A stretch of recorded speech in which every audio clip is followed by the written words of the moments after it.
این خانه قشنگ است ولی خانه ما نیست. این خاک چه زیباست ولی خاک وطن نیست. من بهر کی خانه هم غزل حافظ سعدی در شهر غریبی که در آن فهم سخن نیست. السلام علیکم و رحمت الله و برکاته. این شهر خرکوف ترلیبوسا کار میکنن، حاضرن 267 و 24 مترو هم کار میکنن. شهود هم کم است. بعضی مغازه ها کشوده شده گیان.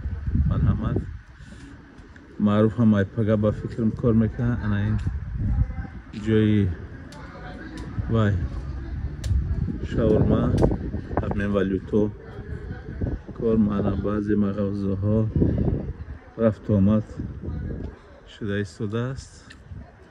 انشالله این روز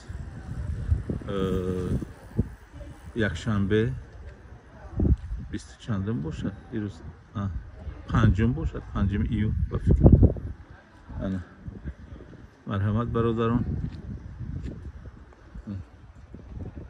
ببینه چی گپ است.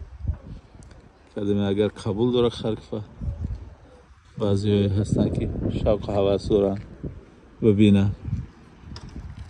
رفت آمد هست کم و بیش. با هیچ کس